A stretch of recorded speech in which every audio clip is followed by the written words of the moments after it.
CP. Dek. CP dek.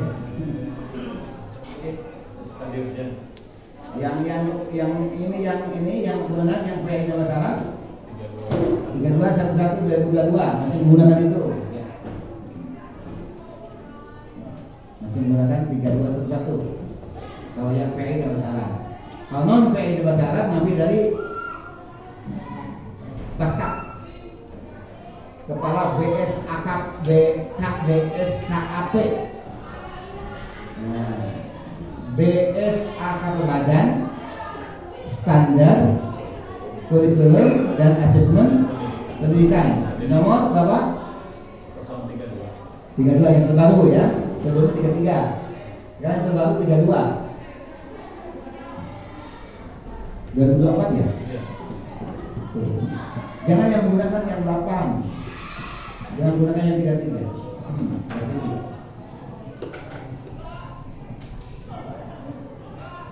Tentang udah itu CP. Ada molok ya?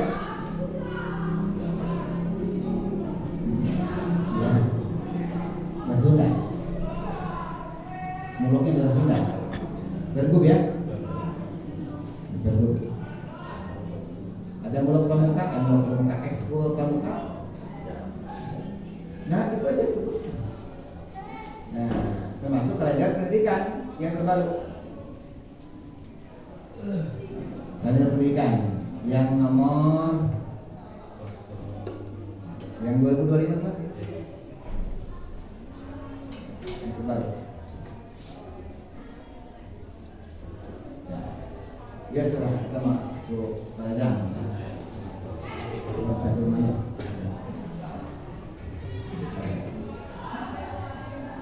Yang paling penting ketajaman analisisnya. Nah, ketajaman analisis itu ada di bab 1.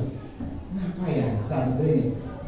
Kok di situ ada apa tuh religius? Ada MTS? Kenapa tidak masuk ke MTS? Analisis, sosiologis. Di sini strategis, tempatnya strategis. Pinggir jalan kan? Di pinggir jalan, bukan di tengah jalan. Akses ke sana kembali.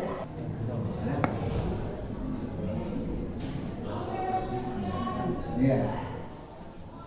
Nah itu ya. Itu dianalisis pokoknya. Makanya tiba besar itu mendongeng. Di bab 2 visi, misi dan tujuan sudah tadi saya sampaikan. Kalau perlu ditinjau ulang. Visi misi kan tinjau ulangnya sekitar 4 tahunan. Nah, jika perlu di tengah jalan juga karena ada muatan baru bisa masuk. 4 tahun ya, 4 tahun sampai 5 tahun itu kekuatan visi. Saya tinjau ulang lagi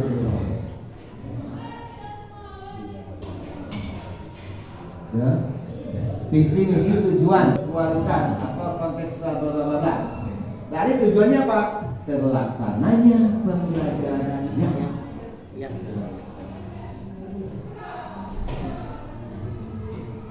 meningkatkan kualitas pembelajaran. Nah, di sini kita akan banyak berbicara di organisasi pembelajaran karena ini akan real langsung ke kelas.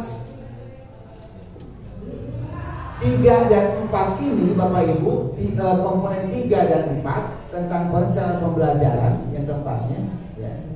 Nah itu yang bisa Bapak Ibu rasakan nanti di kelas. Karena 3 komponen sejak pembelajaran di antara bicara tentang struktur pembelajaran. Kelas 7, 8, 9. Bicara tentang tadi yang sudah disampaikan oleh Bapak, intranya apa, ekstranya apa, kokurikulernya apa, dan eskulnya apa. Di samping program pendukung seperti ada kelas tahfiz, kelas olahraga, kelas digital.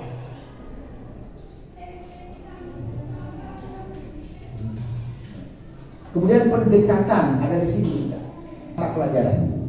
Kalau di EMI pendekatan tematik, kita mata pelajaran terpisah ya, tidak terintegrasi. Nah, bukan juga sistemnya bukan sistem S. Yang reguler. Jadi pendekatannya adalah pendekatan mata pelajaran terpisah. IPS dan IPA mata pembelajaran pendekatannya terpadu.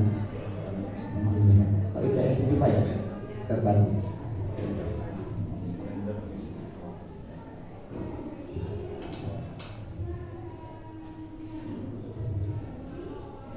Oke, konklusi ini kita ulang P5.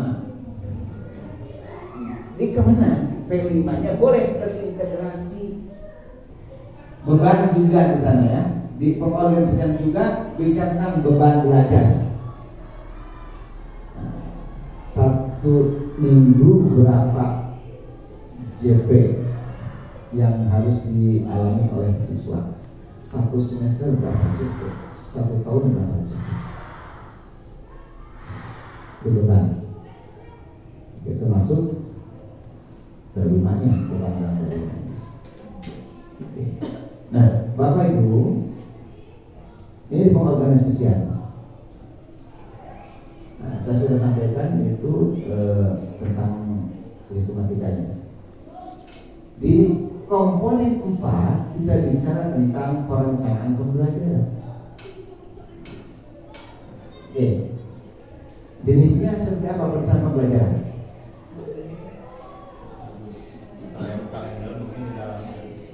Ya, untuk di sistematika kalender masuk ke organisasi masalah. Apa udah menerima itu dulu? Sistematika.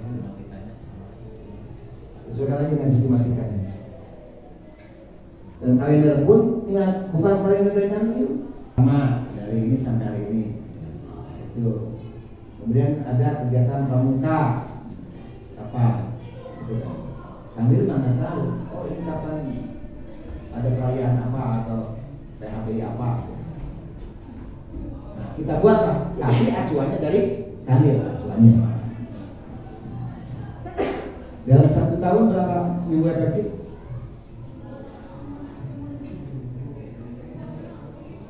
Dalam 1 tahun? Nah, kurikulum ini kan dibahas tentang minggu efektif. Dalam 1 tahun minimal 36 minggu efektif. 36 sampai 40 minggu efektif dalam 1 tahun. Apakah ngajar terus itu ayat di dalamnya mungkin pembelajaran sifatnya kurikuler tidak harus intrak terus.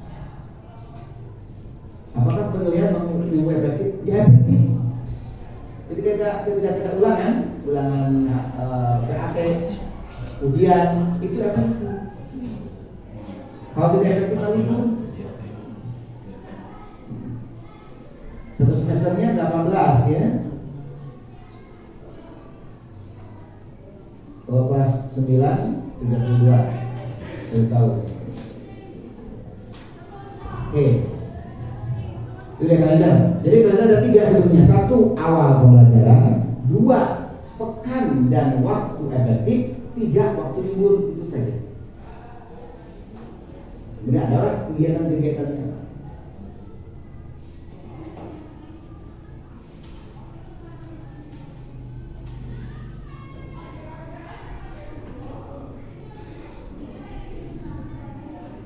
Oke, itu di kalender. Biasanya dari sistematikanya kalender masuk ke bab 3. Ya, betul. Ruang lingkup madrasah itu perencanaan pembelajarannya dibuat bukan oleh guru masing-masing, tapi oleh tim. Misal ATP itu masuk pada lingkup madrasah. ATP alur tujuan pembelajaran dibuat oleh tim guru. Kecuali hanya 1 orang gurunya kan. Tim guru membuat ATP untuk 1 apa? Fase. Ya, untuk 1 fase. Ya, bukan untuk 1 tahun. Untuk 1 fase. Berarti berapa tahun? 3 tahun. Oke, sesuai dengan CP. Jadi CP itu bukan untuk 1 tingkat atau 1 tahun. Beda dengan KD kan? KD kan untuk 10 tahun, KD kelas 7, KD kelas 8, KD kelas 9, KD pilot, KD gadis. Ya, itu KD. Terus ditentukan diri itu. Ada CP. CP mah tidak tentukan untuk pelaporan belek tah merek. Sok tah atur. Jeung dijabarkeun. Nanti bagi-bagi untuk atas ayah gitu kan. Terus ngguru mah KD teh. Ada CP belak aja dalam satu pelaga pada akhir fase peserta 50 bla bla bla bla sampai akhir akhir haylah oge gitu tapi kumahakeun tadi CP tadi sampai teh di naon heula peuyeum heula ada tutup heula naon heula CP. Siapa yang menganalisis CP? Kita tidak membuat CP. Apa itu CP? Itu masih datanya. CP itu apa? Kompetensi atau seperangkat kompetensi yang harus dialami atau dilalui oleh peserta didik dalam satu apa? Fase. Itu CP ya. Kalau KD seperangkat kompetensi baik pengetahuan, sikap dan keterampilan yang harus dialami oleh peserta didik dalam satu tingkat, itu KD ya. Itu perbedaannya.